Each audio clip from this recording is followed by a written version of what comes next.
Halo semuanya, selamat datang di channel Auto Driver. Dan inilah mobil yang sangat mengejutkan diluncurkan di 2017. Suzuki akhirnya memasukkan varian diesel untuk R3. Dan bukan sembarang diesel, karena dia adalah diesel hybrid seperti Anda bisa lihat di tulisannya. Diesel hybrid ini juga mengejutkan karena harganya sangat reasonable. Kita lihat apa yang ditawarkan oleh mobil ini.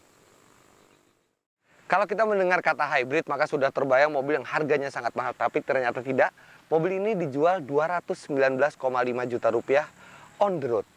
Bertransmisi manual, sudah dilengkapi dengan ABS, airbag, walaupun wajahnya bukan yang seperti R3 Drezza. Dia artinya harganya setara dengan R3 Drezza yang bertransmisi manual juga, bahkan lebih murah dari sejumlah varian Suzuki R3 lainnya. Karena rahasianya adalah mesin yang dipakai. Mesin ini 1300 cc, diesel dilengkapi dengan turbo. Tapi karena ini hybrid, pasti ada pertanyaan, di manakah letak baterai lithium yang besar untuk mensuplai listrik ke mesin? Jawabannya tidak ada. Atau di mana motor listrik yang menggerakkan roda supaya mobil bisa berjalan dengan mode elektrik sebelum kemudian dibantu oleh mesin? Jawabannya juga tidak ada motor listrik yang terpisah. Makanya mesin ini bisa tidak mendapat pajak yang berat seperti mobil hybrid karena dianggap tidak mempunyai dua mesin tapi hanya satu mesin. Lantas bagaimana cara kerjanya? Oke, jadi di mesin konvensional itu ada yang namanya alternator. Alternator adalah peranti yang diputar oleh mesin yang menghasilkan listrik, kemudian listriknya disimpan ke aki untuk mencegah aki supaya tidak tekor atau kekurangan listrik. Nah, di mobil ini aki yang digunakan itu kapasitasnya besar sehingga bisa menyimpan listrik lebih banyak.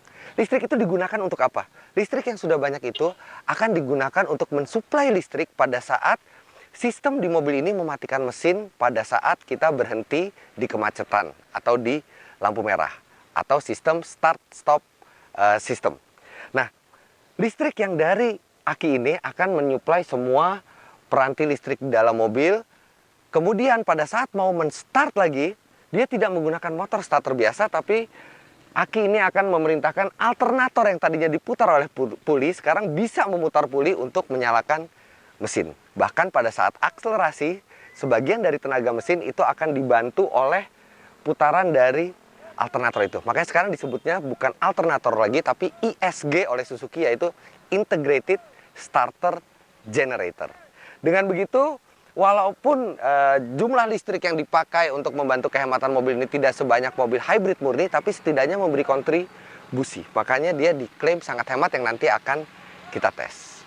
Sebagai bukti, walaupun mesinnya ini sama persis dengan yang digunakan oleh Chevrolet Spin Diesel, output berbeda.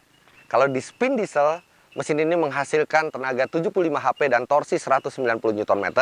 Di Suzuki, dengan bantuan sistem mild hybrid, sistem ini disebut oleh Suzuki sebagai mild hybrid, mesin ini menghasilkan 89 HP dan torsi 200 Nm yang sudah bisa didapat sejak 1750 RPM. Makanya dia juga diklaim lebih hemat.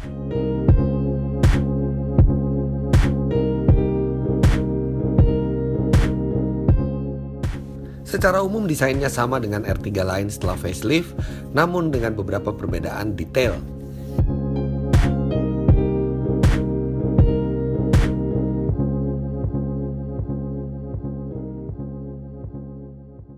Untuk di kabin bagian depan, semuanya relatif sama, tapi ada beberapa perbedaan. Yang pertama adalah kalau Anda melihat ke kanan, sekarang ada tombol on-off untuk sistem start-stop. Head unit tetap menggunakan terintegrasi, namun dalam format yang paling sederhananya, dia juga belum touchscreen. Dan belum juga dilengkapi dengan sambungan telepon Bluetooth. Namun setidaknya kalau Anda memiliki gadget Apple atau Android dan memiliki kabel datanya, Anda tinggal hubungkan ke slot USB di depan, maka dia akan langsung bisa memutar musik dari handphone Anda. Sama seperti R3 lainnya, mobil ini memiliki instrumen dengan MID di tengah. Namun bedanya ia memiliki lagi lampu indikator berwarna hijau bertuliskan SHVS atau Smart Hybrid Vehicle by Suzuki. Lampu ini menyala saat sistem melakukan pengisian ulang ke aki. Posisi mengemudi sendiri seperti halnya R3, dia posisinya lebih duduk. Memang kalau dibandingkan Mobilio misalnya ya, dia lebih duduk, tapi dia tetap lebih ergonomis. Ergonomis itu artinya lebih pas untuk di badan dibandingkan Daihatsu Xenia atau Toyota Avanza. Tapi memang dia tidak seergonomis Honda Mobilio. Dia sama persis dengan R3 varian lainnya. Dan sekarang yang menjadi pertanyaan banyak orang adalah berapa besar getaran yang dihasilkan oleh mesin dieselnya. Kami tidak mau hanya dengan omongan. Di sini kami sediakan gelas berisi air putih yang dia akan menunjukkan berapa banyak getaran yang terjadi di kabin mobilnya.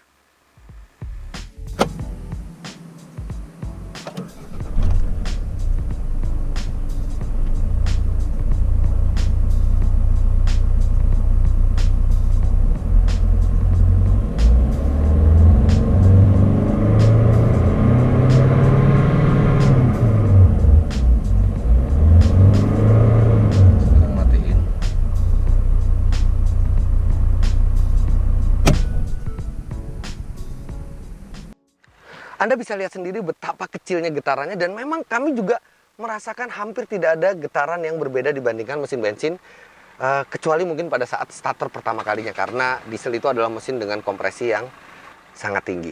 Bahkan ketika pintu ditutup semua dan jendela itu rapat, itu benar-benar hening kabinnya.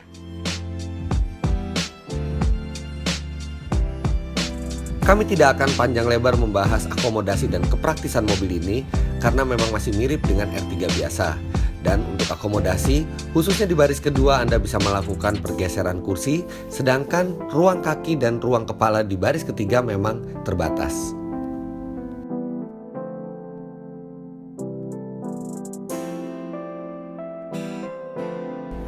Seperti varian bensinnya, R3 diesel ini pun akan mendapatkan kaca film berkualitas dari Solarguard Saint-Gobain. Saint-Gobain sendiri sudah hadir lebih dari 350 tahun dan merupakan pabrikan kaca terbesar di dunia, serta satu-satunya produsen kaca dan kaca film yang terintegrasi menjadi satu. Solarguard diproduksi dengan teknologi terdepan dan tersedia di lebih dari 90 negara. Solarguard Indonesia berkomitmen menghadirkan produk terbaik sesuai dengan kebutuhan dan iklim tropis yang membutuhkan penolakan panas stabil, bukan diserap seperti kaca film kompetitor pada umumnya. Solarguard memiliki varian lengkap, kualitas, dan performa yang tidak perlu diragukan lagi. Juga didukung jaringan dealer yang tersebar di seluruh Indonesia dan sistem garansi online. Jadi, sudahkah Anda dilindungi oleh kaca film berkualitas dari Solarguard Saint-Gobain? Terima kasih atas perhatian Anda. Sekarang kembali ke Suzuki R3 Diesel. Dan inilah yang ditunggu-tunggu, bagaimana rasanya R3 Diesel ketika dijalankan. Sangat mudah menjalankan mobil ini. Gigi satu merayap dari berhenti, itu tidak perlu menekan gas.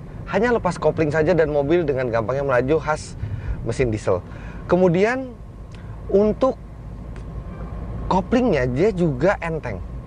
Jadi sebenarnya mobil ini tidak terlalu melelahkan, tapi memang akan sangat baik kalau misalnya ada transmisi maticnya. Kami sudah bertanya ke Suzuki kapan transmisi maticnya masuk. Suzuki bilang mereka akan melihat dulu respons pasar mengenai R3 diesel ini. Nanti kalau respons pasarnya bagus, bukan hal sulit untuk mereka membuat varian maticnya, walaupun di India tidak ada varian matic sekalipun, karena mereka punya pabrik di sini dan mereka dengan mudahnya bisa memasukkan transmisi otomatis ke sini. Begitu kira-kira kata Suzuki. Jadi untuk manual dia tergolong yang sangat mudah, tapi kami menantikan varian maticnya. Begitu mendapati kemacetan, karakter mobil ini langsung terasa perbedaannya. Nah, di saat kemacetan seperti ini, masukkan netral dan lepas kopling, dia mesin langsung mati. Dan ketika Anda mau berjalan lagi, Anda tinggal injak kopling, dia seketika menyala mesinnya, bukan dengan motor starter, tapi dengan ISG-nya tadi, Integrated Starter Generator. Jadi dari puli alternatornya itu yang men-start mesin terasa sangat smooth dan instan. Tapi memang pada saat di kemacetan dia berbeda dengan mobil hybrid seperti biasanya. Kalau mobil hybrid biasa itu AC juga kompresornya diputar oleh tenaga listrik. Kalau ini tidak, masih konvensional, sehingga kompresor AC berhenti bekerja dan AC menjadi tidak sedingin biasanya. Tapi kalau dia sudah terlalu panas, dia merasa bahwa wah ini udah tidak nyaman bagi penumpang di kabin, dia otomatis menyala sendiri. Atau kalau misalnya daya di baterai juga sudah mulai berkurang, dia langsung menyalakan mesin. Tapi memang start stop yang dimiliki mobil ini smooth, benar-benar sangat halus. Padahal ini mesin diesel. Hanya ada getaran sedikit pada saat starter dan mati, tapi itu pun sangat bisa ditoleransi dan membuat mobil ini menjadi lebih hemat lagi di kemacetan. Tapi secara overall, karakter pengendaraannya berbeda dengan hybrid murni.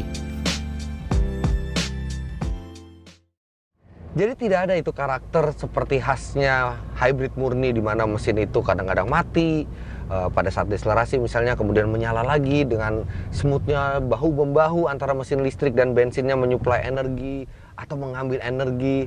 Itu tidak ada. Dia seperti mobil konvensional dengan fitur auto start stop.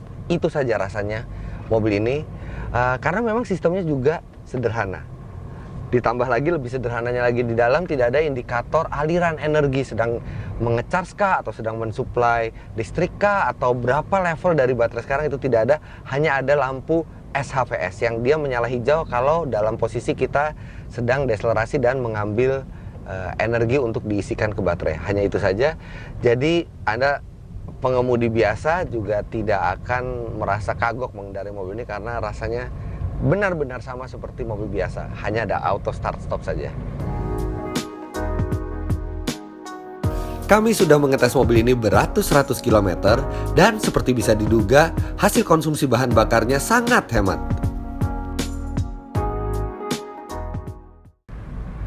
Di dalam kota, dia bisa menembus 18,4 km per liter kalau Anda selalu mengaktifkan fitur auto start stopnya. Tapi kadang saya juga malas mengaktifkan fitur tersebut karena AC tidak dingin seperti yang tadi saya jelaskan. Tapi tanpa auto start stop sekalipun, walaupun mesin itu masih berjalan di kemacetan, di dalam kota dengan kecepatan rata-rata 22 km per jam, mobil ini masih sanggup menembus di atas 17 km per liter. Dan itu impresif. Lantas yang unik adalah di rute tol, karena di rute tolnya tidak jauh berbeda dibandingkan di jalan raya dalam kota, karena kami mencatat di kecepatan rata-rata 90 km per jam, dia hanya mencatat 21,2 km per liter, bahkan lebih rendah dibandingkan klaim yang ada dari Suzuki dan BPPT ini. Tapi kami tahu penyebabnya. Penyebabnya adalah rasio gigi dari mobil ini yang terlalu tinggi. Jadi walaupun di gigi 5 dia lari 100 km per jam, itu putaran mesin masih 2400 rpm, dan itu sangat tinggi untuk diesel.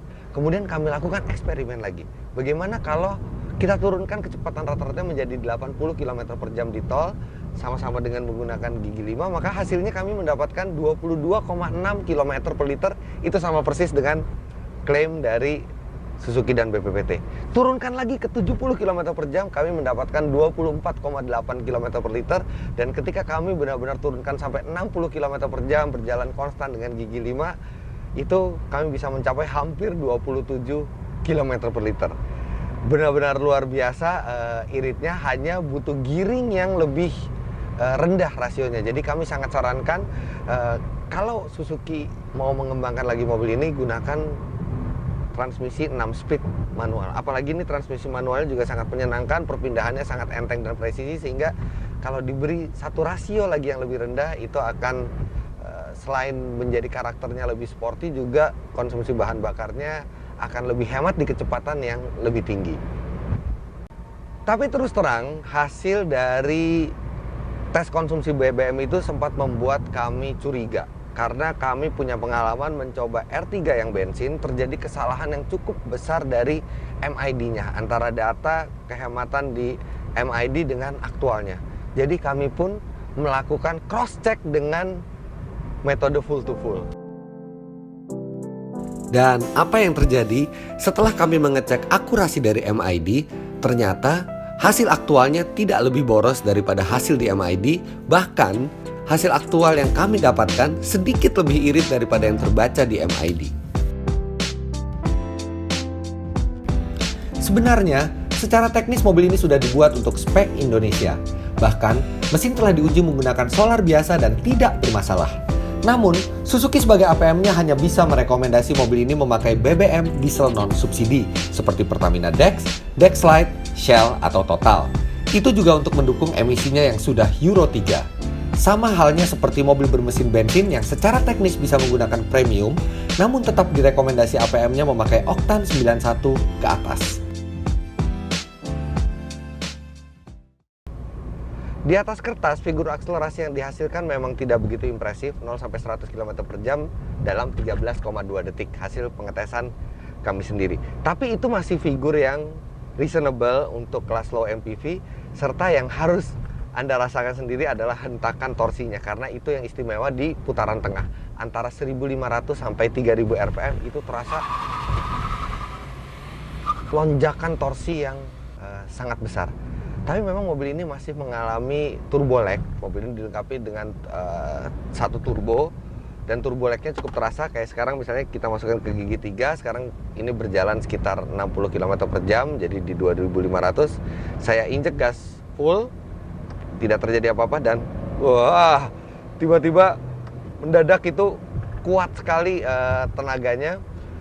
Jadi itu Anda harus hati-hati kalau misalnya menggunakan gigi 2, apalagi gigi 1, dan Anda menginjak gas penuh, karena 1 detik pertama tidak terjadi apa-apa, kemudian di detik kedua itu semua tenaga dan torsinya itu dimuntahkan oleh mesin.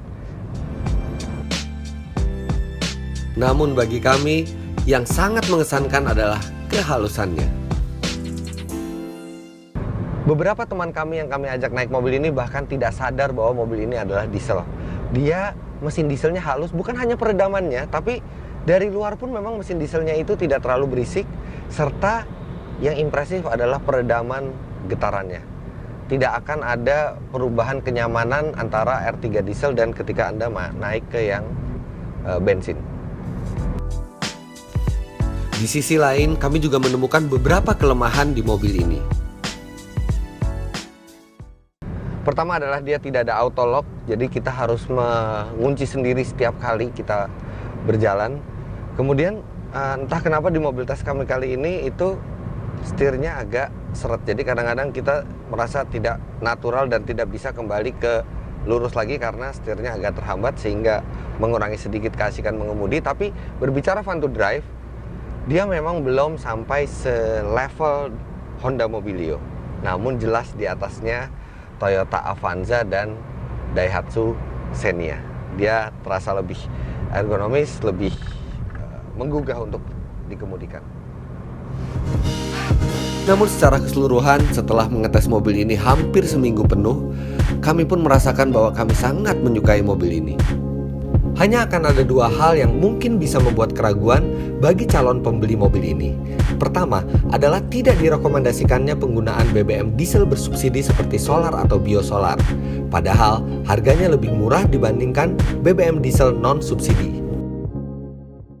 Tapi itu bukan salah Suzuki dan teknologi mesinnya, itu adalah salah dari pemerintah dan Pertamina.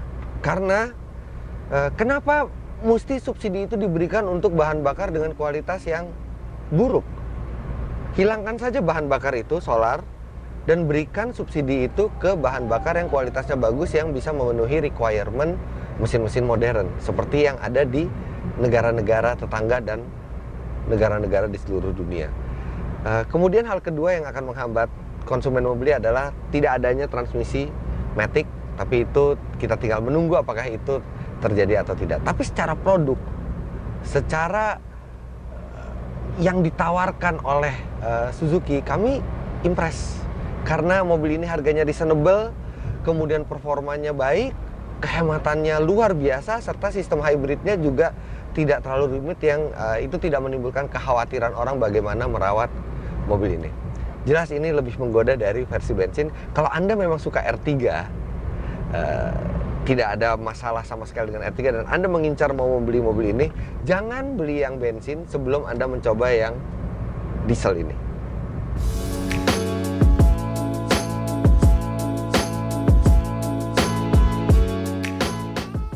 Jadi begitulah hasil review kami terhadap Suzuki R3 Diesel Hybrid ini. Jangan lupa Anda klik like bila menyukai video ini serta komentar di bawah. Main-main juga ke website kami di www.autodriver.com dan jangan lupa mengisi polling kami di atas. Subscribe juga ke channel kami Autodriver bila Anda belum. Terima kasih Anda sudah menyaksikan. Sampai jumpa di video review kami selanjutnya. Just a matter of time.